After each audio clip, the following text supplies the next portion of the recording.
Specific Mano Blue, that case is called El Caso de Nash. This guy calls in to the show claiming that he made a blood pact with La Santa Muerte because he wanted to get back together with his girlfriend. Should have prayed before this, bro. And that he's being haunted and possessed by a demonic entity. From the comments that I've seen and people who know more about La Santa Muerte, they say that that's not how that works. You can't really make a blood pact with La Santa Muerte. Maybe he made a blood pact with a demonic spirit, because that's what demonic spirits do. They try to trick you into thinking they're somebody else, meanwhile they're not who they say they are. Not long after he made the blood pact, his girlfriend ended up dying, and he didn't know why, and weird shit started happening to him after this whole thing. So he says that he feels like something is inside of him possessing him. His tone of voice changes and he starts speaking in tongue. That's a sign, bro. And he says that his abdomen swells up and like he feels like something's moving, like in the Alien movies. Exactly like that. And then while he's talking to a priest in that specific call, he ends up getting possessed. There's 3 calls in this whole thing, bro, and you can hear vividly the demonic voice. Yeah, bro. I'm telling you right now, it's fucking scary. Ayúdenme, por favor, ayúdenme. Hecho Nash, entonces repite, renuncio en el nombre de Jesús, en el nombre de Jesús, a todo demonio de la Santa Muerte. de la Santa Muerte. En el nombre de Jesús, En el nombre de Jesús, rompo todo pacto. This is Frank Sheldon, the Jeffrey Epstein of the 1970s, who's responsible for the murders of multiple children. And oh yeah, he was never caught. He never served a single day in prison. Frank Sheldon owned this private island called North Fox Island in the middle of Lake Michigan. And this is where he would fly boys out to be photographed, abused, and in some cases, most likely murdered. Now, before Frank could be arrested in the United States for being the head of a massive pedophile ring, somebody tipped him off and he escaped to a foreign country on a private plane. But I've been working with the author of the book The Kill Jar to investigate Frank Sheldon's crimes, and we've uncovered information that points to the fact that Frank Sheldon not only escaped justice, but when he landed in the Netherlands, he actually started up an even bigger pedophile ring with more evil intentions, financing snuff films, working with convicted predators to victimize children, and yeah, he died a free man at the end of his days. Nobody has ever been held criminally responsible for Frank's crimes on North Fox Island. This is the very last day of our campaign to raise funds for this project. We are producing a 6-part documentary series where we're going to be traveling to the Netherlands to investigate the crimes and interview victims. We're going to be traveling to India to do the same thing, and all over America too. And author J. Reuben Appelman is writing a book about this whole thing, and he's already uncovered information that our government is not going to like. This is the last 12 hours of the campaign, so if you want to help us achieve our goals, just click the link in my bio and you can donate to this project and get yourself some perks. When I say that I've never worked on a project that's more meaningful and more important than this one, I really mean it. This is an incredibly dark and twisted web of criminals that all escape justice, and hopefully by shining a light on them with this book and documentary series, we can get some people arrested, we can get some justice for the victims, and we can finally chronicle the lost history of this organization that, according to governments across the world, didn't exist. Once again, if you want to help us out with this goal, just click the link in my bio. This is the twisted story of Carl Tanzler, a man who fell in love with a corpse and kept it with him for 7 years. Carl Tanzler was a radiologist with an unusual obsession. He believed he had visions of his true love, a dark-haired beauty he hadn't yet met. But when 21-year-old Alina Hoyos came into his hospital, he was certain she was the woman from his dreams. Alina was dying from tuberculosis, and despite all of Tanzler's strange treatments, she passed away in 1931. But Carl's obsession only grew stronger. He paid for her funeral, even convinced her family to let him build a mausoleum. Carl would visit her grave, spending hours speaking to her as if she was still alive. And 2 years after her death, Carl couldn't bear the distance. One night, he carefully removed her body from the mausoleum and took it home with him, determined to keep her by his side. As Alina's body decayed, Tanzler did everything he could to preserve her. He wired her bones together, replaced her rotting skin with wax and plaster, and made her a wig from her own hair. He dressed her in fine clothes, covered her in perfume, and kept her in his bed like she was still alive. For 7 years, he lived this way, until suspicions grew. In 1940, authorities finally investigated his home and found Alina's remains, mutilated by his twisted preservation attempts, lying in his bed. Carl was arrested, but shockingly, he was never punished for his crime. Some people, twisted as it may sound, saw his obsession as a tragic love story. Carl Tanzler was even released after charges were dropped due to the statute of limitations. hero police officer who saved a woman's life after she fell into an icy pond committed murder just days later. Stephen Jones was a friendly local policeman, devoted dad and loving husband. Or so people thought. It was a cold January in 1993 in Tinkersdale near Hawarden. Stephen had been serving in the police for over 15 years. He was a very well-respected member of the police force and was married to 37-year-old Madeline Jones. The couple had 2 young sons, and they'd originally met at a local pub, and the relationship went from strength to strength. They decided to get married pretty early on. Everybody was saying what an amazing guy he seemed. Now, Madeline was a very sweet little woman at just 4'9", and remember this because this is going to be a key detail in the investigation later on. On the 3rd of the month, Stephen went to work as usual. He spent the day responding to people in need who had been victims of crime. All the while, he was plotting a horrific crime himself. Late on that Sunday night, a couple driving along spotted a red Metro that had seemingly crashed into a ditch. They obviously alerted emergency services right away. What they could see was that the side window and windscreen of the car were smashed. The driver's side door was open ajar and the vehicle was empty. It was almost like the driver had opened the car door and fled the scene to try and escape and get help. Now, when officers arrived at the scene, they used their torches to scour the area nearby to see if they could find any clues as to where the driver had gone. Lo and behold, they soon found the body of a woman. She had severe head injuries and was tragically deceased. Very soon they made the horrifying realization that this was Stephen Jones' wife, Madeline. They knew they had to go and break the horrendous news to their fellow officer. Now, Stephen had recently been through quite an ordeal. He and his colleagues had actually saved a woman's life just days before. The woman had found herself in an icy pond, and Stephen had bravely thrown himself in the water to get the woman to safety. Now he was about to hear that his own wife was dead. When the police knocked on Stephen's door, he seemed stunned to see them. He said he was waiting for his wife to get back and that she'd taken the car out to get some petrol. When he was told about the accident, he seemed devastated. Meanwhile, investigators were picking apart the scene of the accident, and it was looking not so accidental. The driver's seat was pushed very far back, which, if you remember at the beginning of this case, we know that Madeline was very short, so she wouldn't have had the seat this far back if she was driving. Madeline's body was also examined, and strangely, she had no glass on her at all. Her head wound also didn't seem consistent with a car accident. Then there was a complete bombshell. One of the investigators found a hammer discarded nearby. Had this been used to smash the windows of the car? Was it all staged? Suddenly, the accident was deemed a homicide. So officers searched Stephen's house as he was the last known person to see Madeline. And what they found was shocking. A bin liner covered in blood was recovered from his car, as well as a bloody police truncheon. Was this the murder weapon? Stephen was arrested for his wife's murder, but denied any wrongdoing. He then decided to make a very strange statement.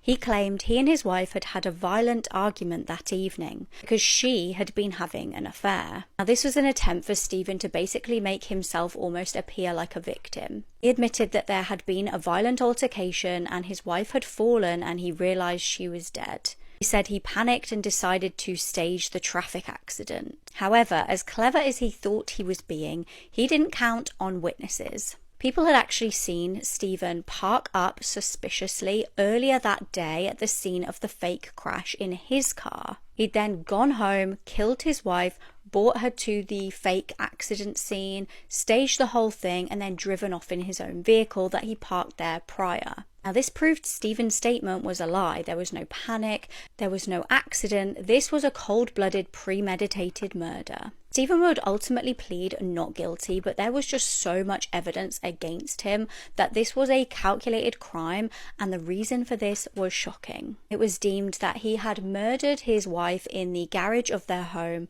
packed her into a bin bag to stop blood leaking everywhere, drove to stage the car crash, and dump her body. So why would he do this then? Well, Stephen had been having an affair for 18 months with a local barmaid. He wanted to divorce Madeline, but was worried about financial implications. He'd taken out a life insurance policy on Madeline just months prior to her murder. He was found guilty and sentenced to life in prison. I can guarantee you that nothing will make you lose more sleep than when you look into the disappearance and death of Dylan Redwine. How he went missing and then was brutally killed by his own dad after finding these really disturbing photos of him wearing women's lingerie and eating poop out of a diaper on his computer. I don't think you understand just how disturbing this case is, so let's talk about it. On November 18th, 2012, 13-year-old Dylan Redwine flew into Durango, Colorado for a court-ordered visit with his dad, Mark Redwine. He would mysteriously disappear shortly after arriving, and what happened after is something straight out of a nightmare. At the time, Dylan lived with his mom Elaine and brother pretty far away from Mark, but Dylan didn't mind because he didn't really like his dad that much. Mark and Elaine had been together for 18 years, but decided to split up, and they were currently in the middle of a divorce and custody battle. It was a pretty nasty battle, and thankfully Elaine did have primary custody of Dylan, but he was still court-ordered to visit his dad every once in a while, and one of those ordered visits just so happened to be Thanksgiving 2012. Dylan really didn't want to go for many reasons, but one of those reasons is because not long before this, he and his brother had accidentally found some pretty graphic and disturbing images of Mark on his computer. In these photos, Mark was wearing women's lingerie and a diaper, and he was then seen taking the diaper off and eating poop out of it. So obviously this was pretty shocking for the boys to see, but Dylan took a photo of them on his phone, and he planned to confront his dad about these images.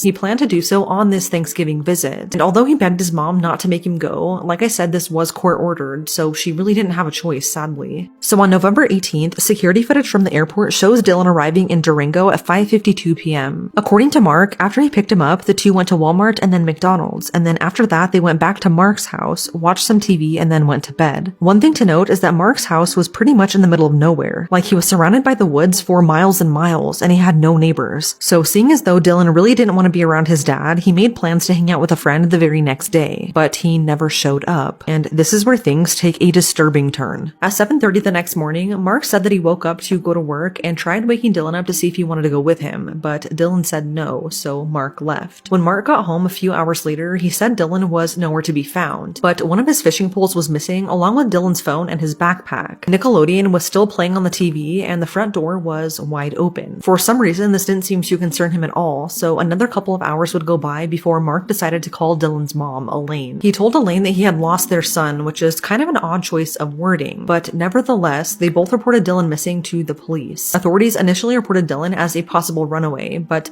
Elaine knew right off the bat that Dylan would never do that. And Mark's whole story involving the fishing pole didn't make sense to her as well, because Dylan didn't even like to fish. Furthermore, Dylan was literally always on his phone, and there'd been no activity on it since the night before, not long after he got back to his dad's house. Elaine knew from that very initial phone call with Mark that he was in some way involved in Dylan's disappearance, but she still held out hope that he would be found safe. Authorities issued a massive search for Dylan in the woods surrounding Mark's house, but absolutely nothing was found. It was like he vanished into thin air, and none of his personal belongings that he had on him were found either. As police searched for Dylan, Mark publicly pleaded for his son to come home safe, as everything to him pointed to Dylan having been kidnapped. But Dylan's family weren't the only ones who questioned Mark's innocence. The police weren't buying Mark's story, and he was known to have a violent temper. But at this point in time, nobody could prove that Mark was involved. Months after Dylan's disappearance, Mark, Elaine, and Dylan's older brother went on Dr. Phil to review the case, as everyone pretty much knew that Mark was somehow involved. But Mark agreed to go on Dr. Phil to prove his innocence, and let me just say, his behavior on the show was so disturbing, especially now looking back.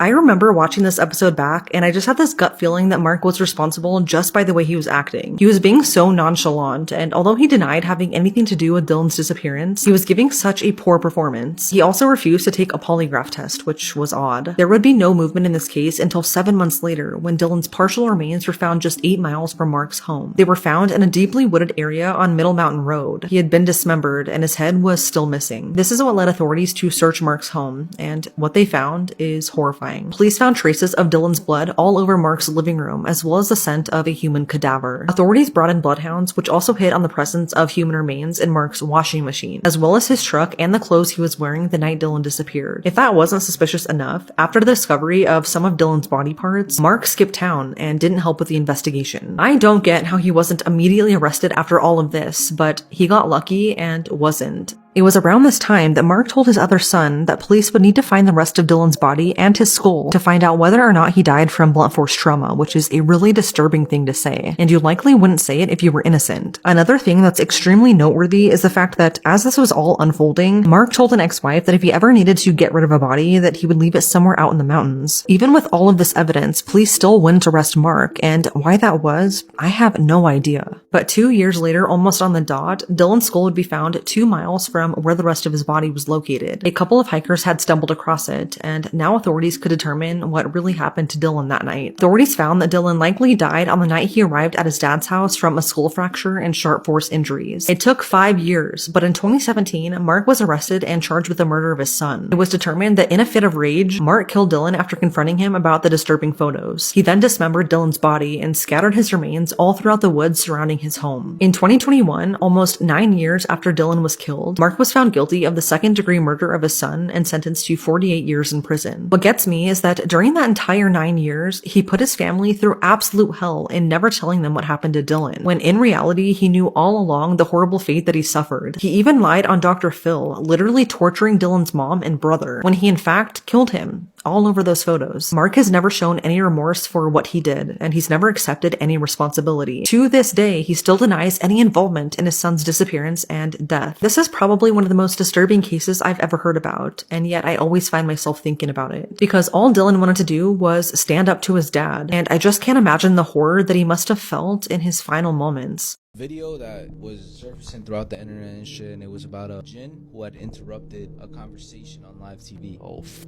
okay. So, live show where people call in and basically just ask questions and stuff. But this specific show is a Muslim show. So it's not related to no spiritual stuff or no like scary stuff. It's mainly focused on Islam, Muslim beliefs and stuff. And people call in to speak to the sheikh. Okay. I don't really know how to pronounce it. And his name is Abu Muhammad. A woman calls. At first, it's a regular like conversation and shit. But then stuff starts getting weird. Allah's name on the left leg. Also, on the edge right now. Just keep watching. I'm sorry, I can't speak now. بسم الله والصلاة والسلام على رسول الله اللهم لا سهل إلا ما جعلته سهلا. Give her the power to continue her speech, Ya Allah. The visa, one for under my pillow, Oh one my to God, carry with bro. me. Who created you and why?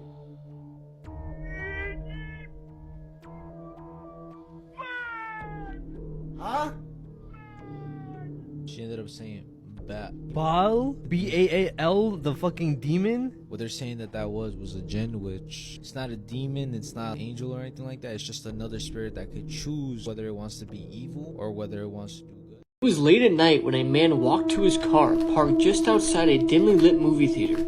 As he reached for the door handle, he noticed two young boys approaching from the shadows. They knocked on his window, their expressions eerily calm. Hesitantly, the man rolled down his window, but the moment he did, an unshakable sense of dread washed over him. Something was off. "Hey mister, we have a problem," the older boy said smoothly, his voice unsettlingly composed.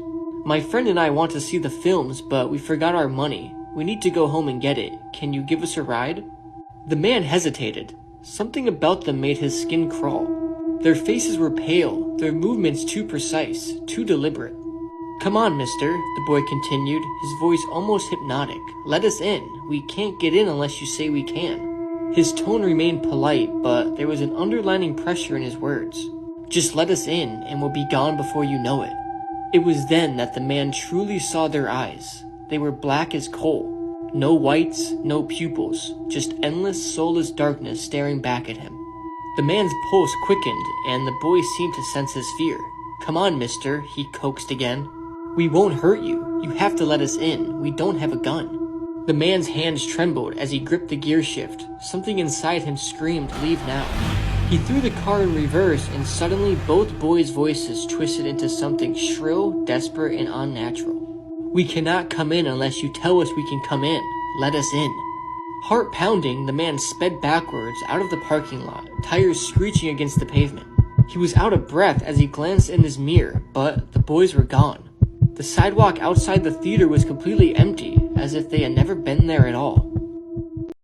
throat was slit. She was able to wrestle away, getting even more cuts in the process. Stitches at the hospital and a trauma the 7-year-old little girl hasn't even processed yet. A guy came up to me.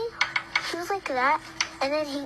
On October 8th, 2024, 73-year-old Detroit native Gary Lansky attacked this 7-year-old girl in a public park.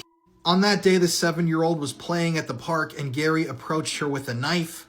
He then grabbed her forcefully, lifted up her head, and slashed her throat with the knife in public in broad daylight.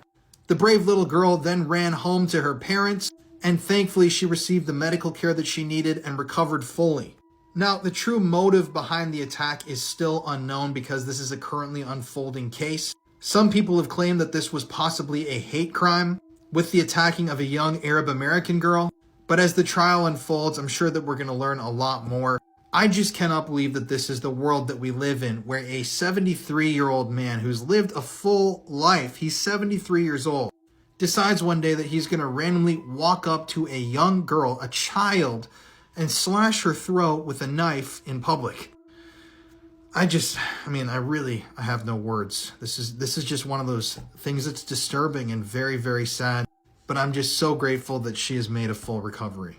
This is the craziest, most bizarre murder caught on camera, yet the killer is still out there walking free. It was January 2019 in Tomball in Texas. A woman was setting up a garage sale on her driveway. That woman was 29-year-old Liz Barraza. Liz was born in Illinois and grew up with her parents and her brother Robert. Liz was a huge fan of the Chicago Cubs baseball team as well as the Harry Potter books and films. She was a super kind and creative person and was really interested in psychology. She didn't have any enemies that we know of. Now, Liz graduated from Klein Collins High School in 2008 and met her husband Sergio while at Sam Houston State University in Huntsville, Texas. The pair were a really happy and friendly couple by all accounts, and while they didn't have any children, they had a puppy who they kind of treated like their child. They also had really similar shared interests. They were both involved in kind of clubs where they frequently dressed up in costumes and went to like conventions by the sounds of things.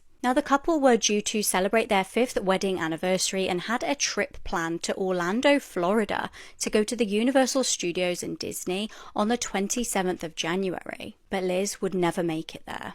On the 24th of January, the night before the horrific murder, Liz decided to, kind of as a spur of the moment thing, have a garage sale. She figured that this would help the couple raise some funds for some holiday spending money. You know, Disney can be really expensive. Now, other than putting up a few signs together in the local area, the pair really didn't advertise this garage sale anywhere. It wasn't on social media, so nobody else could have known. The following morning at 6:08 a.m., Liz popped over to Starbucks on her own to grab herself a coffee and then got back at 6:16 a.m. Now, we know this because of CCTV. She then began to get some things together to sell on her garage sale.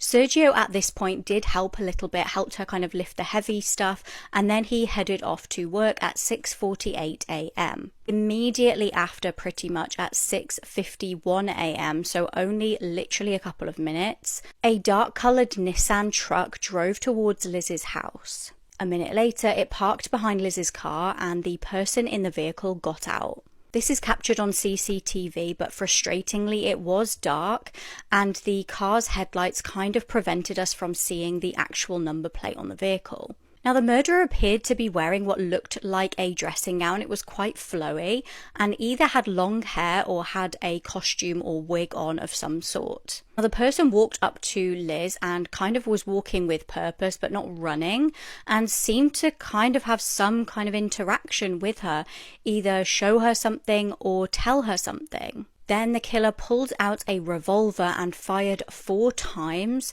at poor unsuspecting Liz. The fatal shot was to her face. The murderer then really quickly sprinted back to the vehicle, and multiple neighbours, having heard the commotion, started ringing 911. Now, bizarrely and potentially by mistake, maybe on purpose, the murderer actually then drove back by the scene immediately after before driving away. Nothing was found at the crime scene like something that had been showed or given to Liz, and nothing had been stolen either, so it was really difficult to ascertain a motive. There were numerous CCTV clips filmed of the incident from various neighbours, kind of like Ring doorbells and things like that, but unfortunately a lot of these just weren't very good quality, were quite far away, or just captured audio. Police were really unable to get a good idea of what the perpetrator actually looked like, or even if it was male or female. Liz's parents were the first family members to arrive at the scene, and then her husband Sergio, and they were all absolutely devastated. Obviously, the first person that the police looked at was Sergio, the husband. I mean, it's usually the kind of first port of call. However, Sergio was really cooperative with police. He did do a lie detector, and he didn't really seem to have any motive for wanting his wife dead. They sounded like they were really happy. Nobody really had any inside information about anything going on wrong behind the scenes. Phones were looked at, there was no evidence of any affairs on either side, and also they had money. They weren't in any kind of financial difficulties. Now, Liz did actually have a life insurance policy, but as far as I can tell, Sergio did not claim this because he didn't want to look guilty. This all happened in 2019, and the case still remains unsolved. Sergio is now remarried, but he says he still loves Liz and he hopes that they find who did this. Liz's parents believe that this was a paid hit from somebody, but the reason remains unclear. Let me know in the comments if you have any theories or any ideas of what potentially could have gone on here. Someone must know something.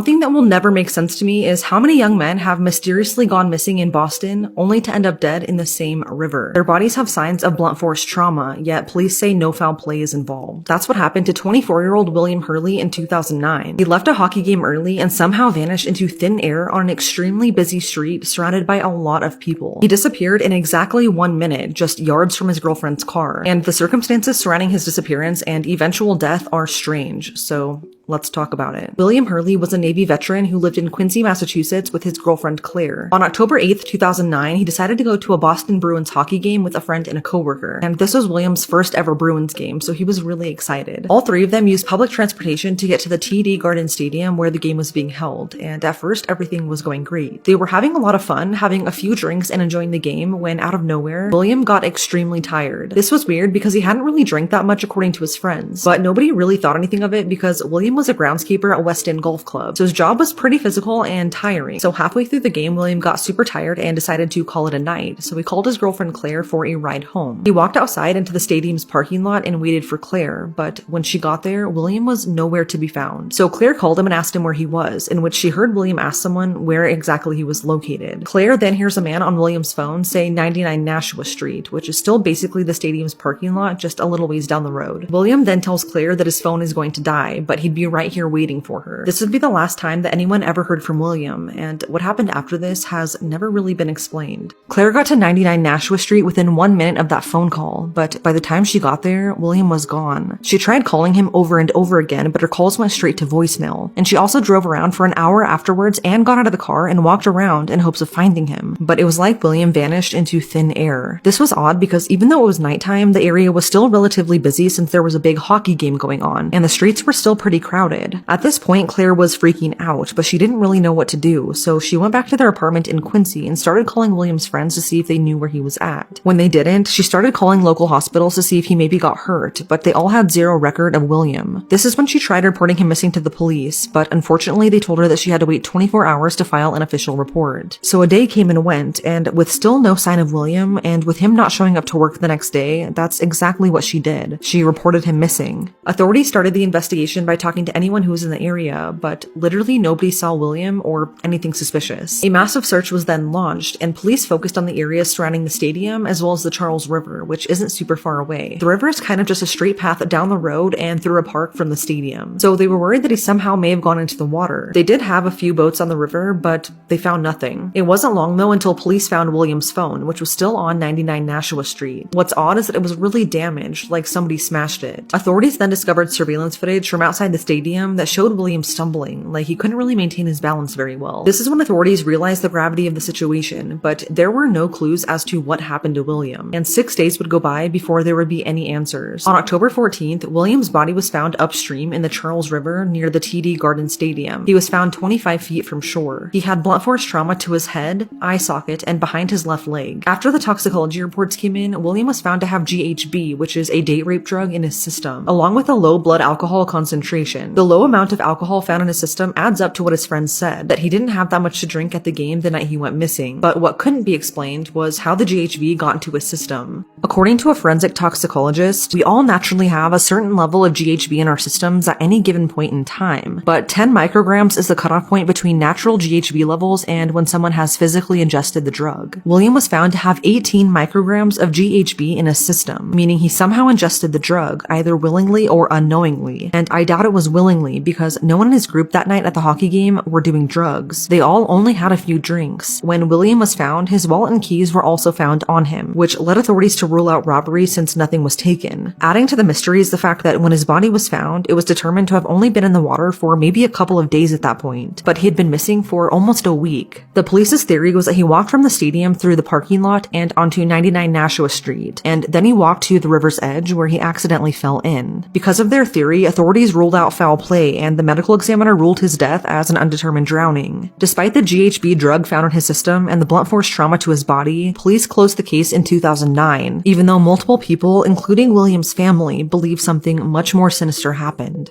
Recently, a team of retired investigators have been working on this case trying to get it reopened because they found new evidence to suggest that William was likely murdered. So these 3 detectives, along with a criminal justice professor, believe that William could be a victim of the smiley face killers. And before I say anything, I'm fully aware that the smiley face killers have never been proven to be real, and they are just a theory, but their evidence linking this together is interesting. So if you don't know, the smiley face killers are reportedly a group of serial killers who use the dark web for communication. Their supposed kill zone stretches from East Coast cities to Midwest college towns, targeting young college-age men and dumping their bodies into local waterways. They then leave behind a smiley face symbol near their death sites. And like I said, this is just a theory. It's never been actually confirmed if this group is real or not. But what got these investigators' attention was the fact that a smiley face had been painted on the ground near where William's body was found. And when they started digging into his case, they found that he was one of more than 10 young men who had mysteriously drowned in the Charles River. Since 2009, more than 10 bodies of young men have been recovered from that same river, and their deaths have either been ruled accidental or undetermined. So thinking that these could all somehow be linked together, these investigators met with a forensic pathologist to review William's facial injuries and where his body was found. The pathologist noted that the blunt force trauma to his nose and eye socket could not have been the result of just falling into the river. They noted that when people fall, they often hit the bony features on their face, like their chin, cheekbones, or tip of their nose. But William somehow had injuries on the sunken in parts of his face, like his eye socket and the side of his nose. The pathologist also confirmed the injuries on William's body couldn't have been inflicted post-mortem. He had really developed contusions, and his heart would have had to have been pumping at the time he got these contusions. William also had a ton of bruising on his face and body, and the pathologist determined that he sustained these bruises just minutes before he got the deep contusions. All of the evidence points to whatever happened to William not being instant, and it seems like he got into a fight before he died. A theory the investigators came up with was that he was possibly punched or assaulted near the river, and even if whoever did it didn't intend for him to fall in, he did at some point, causing his death. But even if this is true, it is still murder, and whoever did it needs to be found. Another major piece of evidence that almost proves William was murdered was where his body was found. It was in an odd location, upstream from where he went missing. It just doesn't seem possible for him to have entered the water near 99 Nashua Street, because his body was found upstream from that location. This would mean that his body went against the current in the opposite direction, and it just doesn't seem likely that a body would go against the current like that. It seems as though William either entered the water much further upstream, or he was dumped in the water shortly before being found. Further proving their point, the investigators got William's phone from his family, and like I said earlier, it was really badly damaged. So they thought that with this damage, it could have been run over by a passing car that night. But after taking it to a digital forensic analyst, they believe that someone deliberately broke the phone. The phone reportedly had excessive damage to the hinge, and the way it's damaged just isn't consistent with being run over. They believe that after the phone was smashed, someone did run it over with the car after the fact to make sure that it was really broken. With all of this new evidence, evidence, it seems more likely that William was actually murdered, or at the very least, there was some other human interaction besides William just falling into the river that night. Another reason that some believe that the smiley face killers could be involved is because in 2015, a retired Boston police officer had randomly stumbled across a smiley face with 3 stars above it graffitied on an electrical box near the Charles River. And at that point in time, 3 victims had gone missing and were later recovered in that same body of water. They don't believe the 3 stars were a coincidence. Although the smiley face killer theory is just that, a far-fetched theory, William's mom believes that this could be a real possibility. His family doesn't believe that this was just a tragic accident. The 2 biggest things to me is that if this was just an accident and he somehow just accidentally fell into the river that night and drowned, why did he have so much trauma to his body? And why was his phone so damaged and left behind on 99 Nashua Street? It just doesn't make sense to me how he completely vanished within 1 minute on a street full of people, yet nobody saw anything. And the fact that so many other young men have mysteriously suffered the same fate in the exact same area. To me, it seems like he encountered someone that night who he ended up getting into a fight with, or maybe someone just randomly attacked him, and he either fell into the river as a result or was pushed in. But it's now been 16 years, and whatever happened to William that night remains a mystery.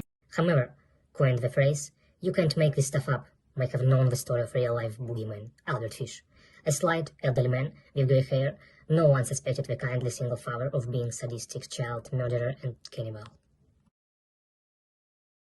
I want to talk about something that me and my brother were actually talking about, right? Oh, Jurassic Park? So the novel is way different than the actual movie. So the actual movie is more like, oh my gosh, a fucking dinosaur. There is parts where like dinosaurs eat humans or whatever, but it doesn't really get too much into detail with that, or it's not really gory in that aspect, right? But the actual novel is more of a sci-fi horror than an adventure. So like, what does it talk about? Like, this girl, right? She hears like noises in the room. At first she thinks it's a fucking bird. She's like, oh, it's a fucking bird, it's whatever. It's in the baby's room as well. So she gets closer and closer, and then she doesn't hear it no more. Then she opens the door, and then she sees the little dinosaur. You see those little dinosaurs? The ones that are like running all together and shit? So those motherfuckers, they're on top of a crib. Don't tell me they ate the baby. And they're all bloody on their face. So they ate the fucking baby. And she said that she saw the fucking dinosaur biting a piece off of the baby's face. Another scene that's even like way more disturbing than that. So it's a scene in the movie Jurassic Park. The one with the glasses, right? Yes. And then like he gets eaten in the car, right? Yes. That scene always used to scare the fuck out of me as a kid, bro. Well, it's even worse in the novel. In 2017, Jacob Ohl was walking along train tracks with earbuds on when he suddenly sensed but didn't hear a train approaching from behind him.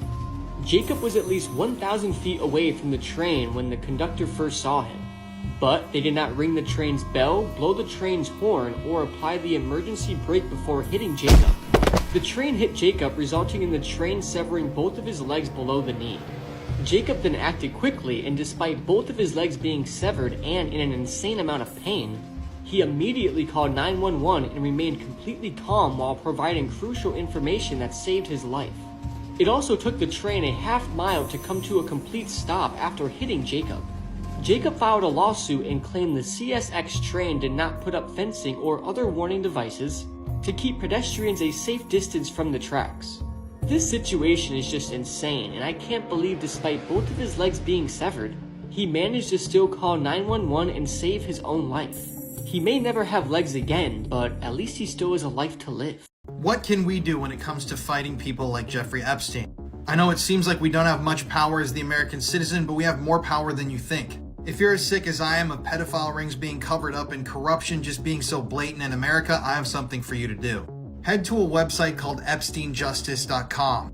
It's run by a really good friend of mine, Nick Bryant, who I've worked with on some projects. And on that website, you can sign a petition demanding justice for the victims of Epstein. The goal of the organization is to get a federal commission formed, meaning a group inside of the government that will investigate pedophile rings and actually seek out the truth, try to find out why these rings keep being covered up, why people keep getting victimized, and why people like Epstein keep getting away. You should definitely sign this petition. I linked it in my bio.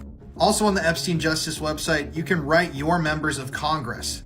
I know the team behind this thing, and there are a lot of people in government that are gearing up to support this. So you should definitely help make your voice heard by going and sending a letter to your representative and by signing this petition. I know it doesn't seem like a lot, but together we can enact change. That's why I make these videos all the time covering stories of pedophiles and CP production rings. Because this stuff happens every single day. It's happening right now when I'm recording this TikTok, and there isn't enough being done to stop it.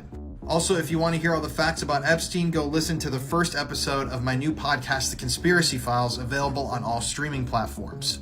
Woman and 3 children were just found shot to death inside of a car in West Haven, Utah, literally right down the road from me, and I am at a loss for words. This is supposed to be a safe community, but with the murder of Gavin Peterson and now this, I just don't know anymore. So at around 10 p.m. on Tuesday night, the Weber County Sheriff's Office received a phone call from someone in a West Haven neighborhood. When police arrived, they found the bodies of a 32-year-old woman and 3 young kids, a 4-year-old boy and a 2- and 1-year-old girl, and they had all been shot to death. And according to authorities, they were all beyond help. The identities of the victims have not been released yet, but according to a neighbor, it was the father of the 32-year-old woman who found them all dead in a parked car in the driveway. He then was the one who called the police. According to police, investigators have not yet determined if the deaths are homicides, and so far there are no suspects, and no facts point to there being a threat to the public. Authorities haven't confirmed much, but they did confirm that a handgun was found inside the car and that the shootings occurred inside the vehicle. We still don't know what the relation is between the woman and the 3 kids, as a neighbor has come forward and said that the ages and genders of the kids who were killed don't match the age and gender of the woman's kids. Investigators are processing the evidence found inside the car and home, and they're currently going through security footage to see how long the car was sitting in the driveway and when the shots could have been fired. Until the autopsies are complete, authorities won't release any new information, but they did say that the area is an active crime scene, so stay away if possible. According to the neighbor, the family had recently moved back to the area, and they were described as the sweetest family ever. They would usually have Sunday family dinners and would often knock on this neighbor's door to offer them a plate of food. This is such a sad and scary story, and the fact that this happened so close to me is heartbreaking. It's also literally just across the way from where 12-year-old Gavin Peterson died at the hands of his dad, stepmom, and older brother. This community is just going through it, so please just check on your neighbors and be kind to each other. If you have any information on the recent shootings in West Haven, please contact the number on the screen.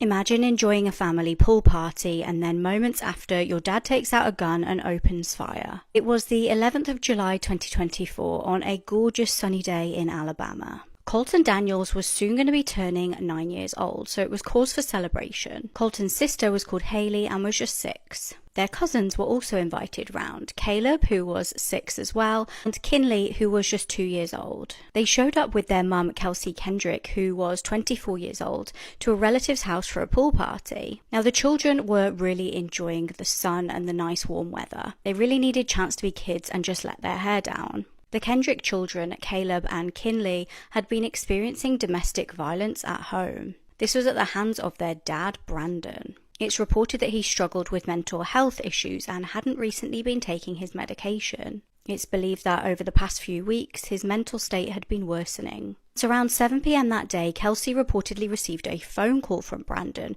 who seemed to be quite angry. He was known to suffer from schizophrenia, and he was in a very bad mood that day. He allegedly told her to get home now. Kelsey was looking after her 2 children plus the cousins, as the cousin's mum was actually due to go into surgery the following day. Kelsey therefore took all 4 children home with her. What happened next is absolutely horrific. Alan Kendrick is an elderly pastor and also lived next to the couple. He was Brandon's granddad, and on the day in question, he heard some strange noises. He'd been calmly watching TV with his wife when he heard the unmistakable sound of gunfire. He decided to go over to their house and investigate. At Brandon's house, Alan discovered his grandson with a firearm. He confronted his grandson and apparently wrestled it off him. Horrifically, Alan then found 3 young children along with Kelsey on the floor, shot to death. Now, Haley was actually still breathing at this point, but after being rushed to hospital, she was also tragically pronounced dead. Heartbreakingly, Caleb was actually found outside of the property, leading investigators to believe that he probably tried to run for his life. It's reported that Brandon asked his granddad what had happened, and when his granddad told him,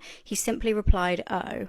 Officers who attended the scene described it as the worst thing they had ever witnessed. Brandon was arrested and charged with multiple murders, and he's pleaded not guilty by reason of mental disease. He will appear in court late September.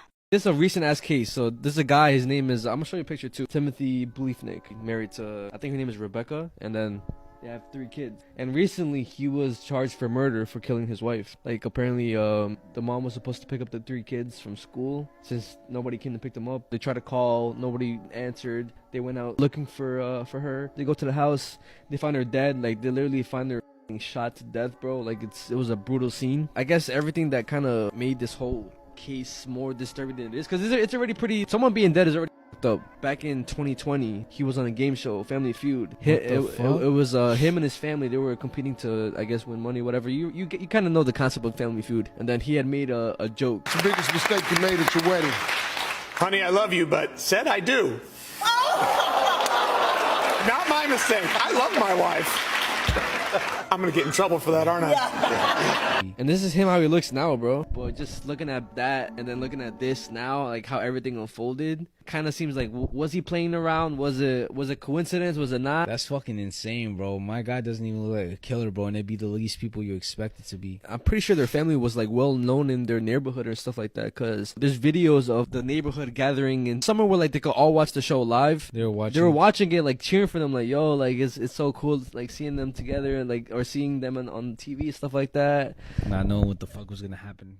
There was a man named Igor Yelfimov who was a Russian airport worker, and one day something awful happened.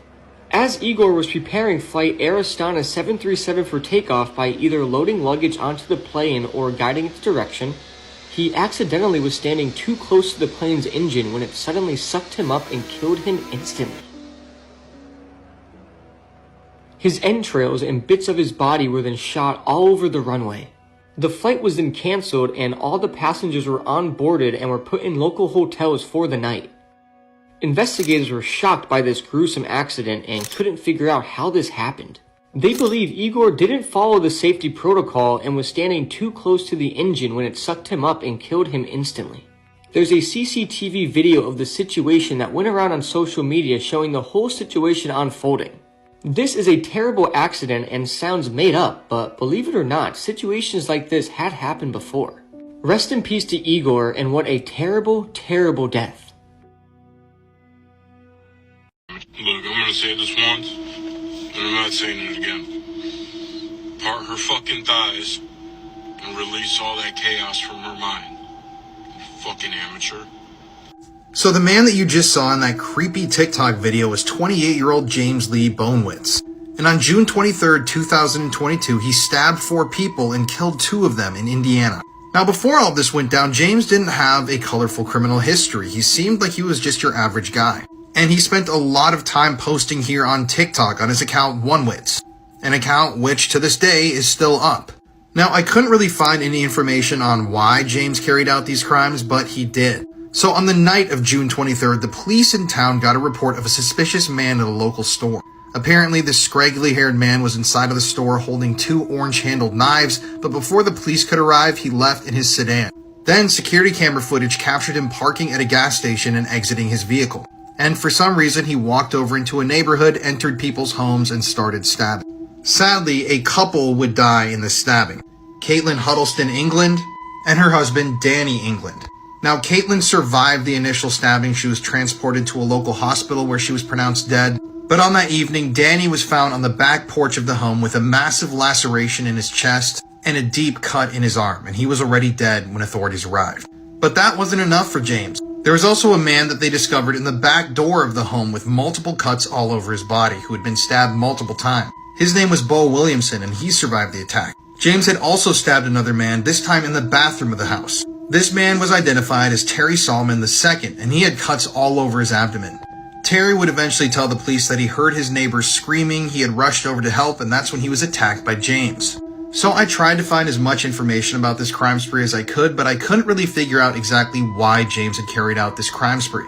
At the end of the day, he had viciously stabbed 4 people and 2 of them had died. And after he had stabbed all of them, he had gotten in his vehicle, driven away, and he was discovered by police the next morning hiding out in a field covered in blood. So James would eventually sign a plea deal and admitted guilt to all of the crimes. And he was eventually sentenced to 85 years in prison, which means he's more than likely going to die in there. I just don't understand exactly why this crime happened, but it really is a tragedy. And now this couple's children, because of one man's selfish actions, will never get to know their parents. Also, if you want to hear more true crime stories just like this one, be sure to listen to the podcast that I co-host with my wife Courtney, Murder in America, available now on all streaming platforms. This woman is every parent's worst nightmare. This is the case of the babysitter from hell. It was February 1980 and the Johnson family needed a babysitter. They had a 2-year-old called Cassidy and set about looking for someone to take care of her. They'd previously used a woman called Christine Falling before, so reached out for her again to babysit. Now, on the night in question, when the Johnsons got home, Christine told them some terrible news. Cassidy had become unwell and fallen out of her cot. They rushed the child to hospital, but unfortunately Cassidy would tragically pass away. Her cause of death was ruled as encephalitis or brain inflammation. Now, 2 doctors had opposing opinions on the death. One said that they felt that it was a death of natural causes, but the second doctor passed on their suspicions to police. Police did interview Christine, but they found no evidence of foul play, so she was released. She ended up moving to Florida just weeks later. In May 1980, in Lakeland, Florida, emergency services received a call. A 4-year-old boy had stopped breathing. Tragically, paramedics were unable to save little Jeffrey Davis, who was being babysat by Christine. The death was listed as a result of a viral infection. 3 days later, 2-year-old Joseph Spring, the cousin of deceased little Jeffrey, was in need of a babysitter. His parents needed someone to look after him while they attended Jeffrey's funeral. In a shocking turn of events, Joseph passed away that day as a result of the same viral infection. The year after this, Christine moved to Perry. She ended up getting a job as a housekeeper for 77-year-old William Swindle. Now, on her first day on the job, she told emergency services that she found him collapsed and unresponsive on the kitchen floor. He was pronounced dead in hospital and an autopsy wasn't done. He was just believed to have simply died from a heart attack. By this point, Christine had experienced an awful lot of death in her various employments. A few weeks later, she ended up going to a vaccination appointment with her stepsister. Her stepsister's little girl was due to go and get her jabs. The appointment went absolutely fine, but then on the way back, they stopped at the shops to get some nappies, and Christine actually offered to stay in the car to watch the child while her stepsister hopped out. Shockingly, when she returned to the car, the little girl had stopped breathing. She was pronounced dead at the hospital and the death was thought to be a reaction to the vaccines. In June 1982, Christine was once again babysitting. This time it was for 9-week-old Travis Cook. As with most of the children in her care, Travis suddenly experienced respiratory distress. He ended up spending a week in hospital, but luckily survived and came home. However, Travis's parents, tragically completely unaware of Christine's role in their son's illness, asked Christine to babysit once again. When the parents returned home, this time, according to Christine, Travis had suddenly died. However, luckily an autopsy was done and showed that Travis died from suffocation. Immediately, Christine was arrested and began to admit to her crimes. Christine's upbringing was thought to be unstable. She was epileptic, she suffered from learning disabilities and also suffered with seizures. She would display fits of anger and, trigger warning here, relating to animals. She had a fascination with torturing cats. She was apparently subjected to physical and abuse growing up. It's reported that while growing up she displayed symptoms of Munchausen syndrome, where someone will fake their own illnesses essentially.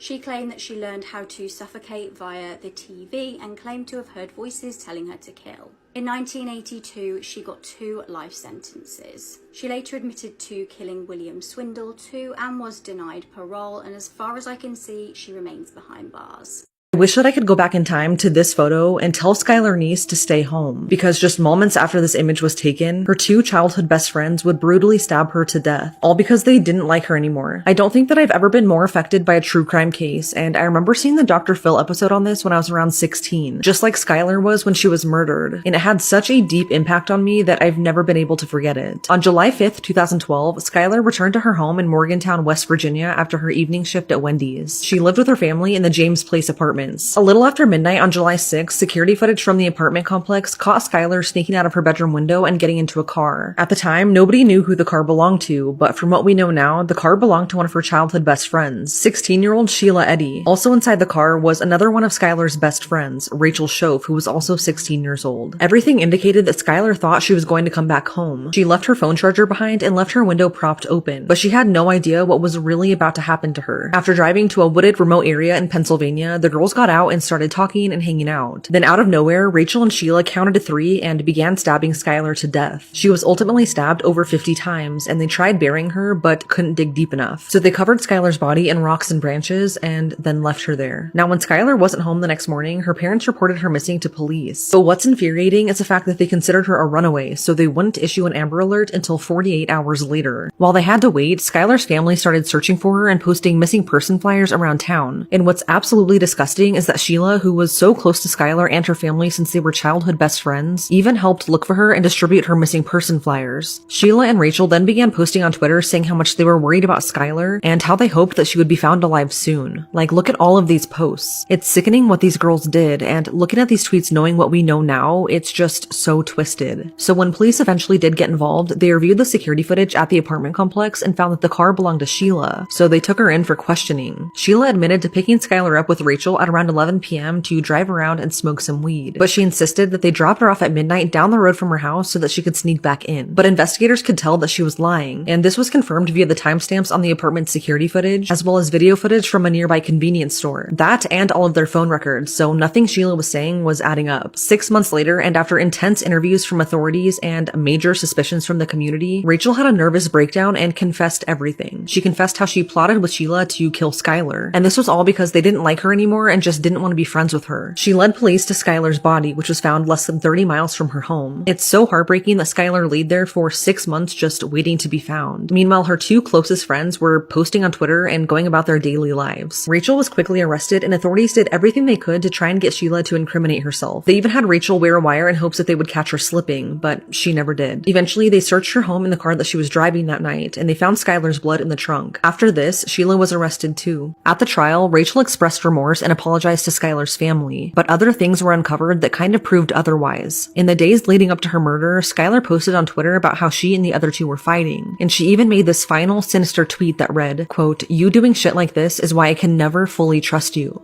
End quote. And it also came to light that in the months leading up to the murder, other students at the school overheard Sheila and Rachel talking about the murder plot, but they thought that they were just joking, so it was never reported to police. Both girls were tried as adults. Rachel pleaded guilty to second-degree murder and was sentenced to 30 years in prison with eligibility for parole after 10 years. Sheila, who has never shown any remorse, pleaded guilty to first-degree murder and was sentenced to life in prison with eligibility for parole after 15 years. Under West Virginia law, a juvenile offender is required to have a possibility of parole on a life sentence, even in violent crimes. Rachel got less time because she was the one to confess and cooperated with authorities. Both Sheila and Rachel are still being held at the Lakin Correctional Center. In May of 2023, Rachel had a parole hearing in which she still expressed remorse for the killing, but this time she also said, "I made one mistake. That doesn't make me a bad person." She also gave more insight into why they murdered Skylar, and this time she finally gave the true motive. Rachel explained that she was in a romantic relationship with Sheila, and that caused tension between them and Skylar, which is why they decided to kill her. Long story short, she was denied parole, as she should be, and her next parole hearing is next summer. Sheila's parole hearing is in May of 2028, and I personally believe that she should never get out of prison. She has shown no remorse, and I honestly believe that she would kill again if something made her mad enough. The only good thing that has come out of this is Skylar's Law, which her family has pushed to get passed. Skylar's Law modified the West Virginia Amber Alert plan, and now authorities have to issue immediate public announcements when any child is reported missing or in danger, regardless if they are believed to have been kidnapped or not. But nothing has ever been the same for Morgantown, and to this day, they are still haunted by Skylar's murder. I don't know if you ever heard about the black-eyed children. Yes, I remember. I feel like if you live in the US, you've probably heard stories about it, or you probably know somebody that has encountered a black-eyed children. The legend goes is that they come to your house or maybe your car, especially if you're alone and you're in a rural area where there's not a lot of people. They always ask for help, whether that be they need to use your house phone to call their parents or use the bathroom, or if you're in your car, they ask you for a ride. And they're usually about 6 to 16 years old. They're pale with dark black eyes with no type of white showing, no iris, no nothing like that. But they always say, "Can I please come in? I need to be let in." When people encounter them, they say that they feel an immense sense of dread and fear.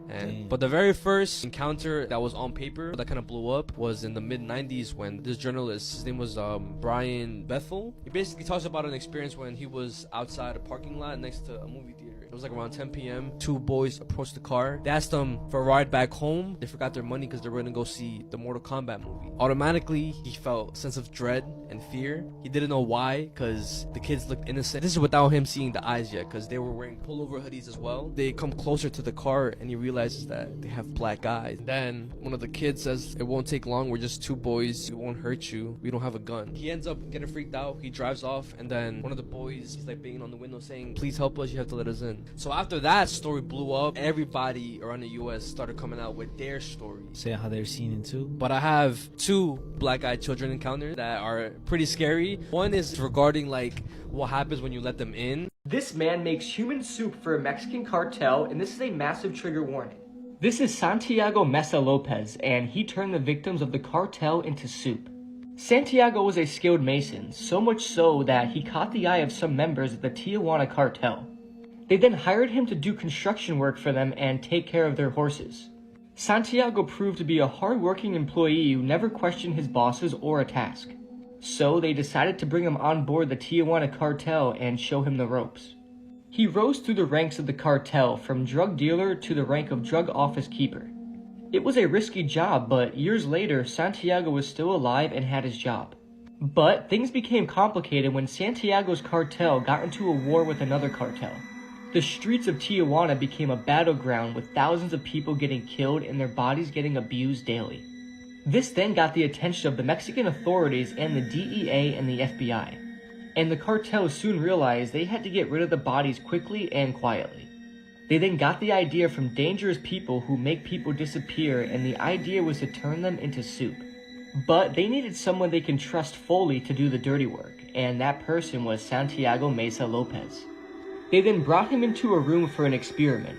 In the room was a 200-liter drum filled with caustic concoction of water, soda, and other chemicals.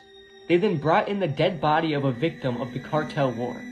Santiago was then ordered to strip the body and stuff it into the drum. He did this without asking any questions or blinking an eye. They then all watched as the body started to dissolve in the liquid, so they left it overnight. The next morning, they came back to see the body had completely dissolved, leaving behind smudge and bone fragments. Santiago then got a new title called the Stew Maker. This title fit him well as he was the one stirring the bodies in the drum, turning them into soup. As the stew maker, his task was simple but brutal: dissolve the victims of the cartel in acid. While the cartel was destroying and killing their enemies, Santiago was making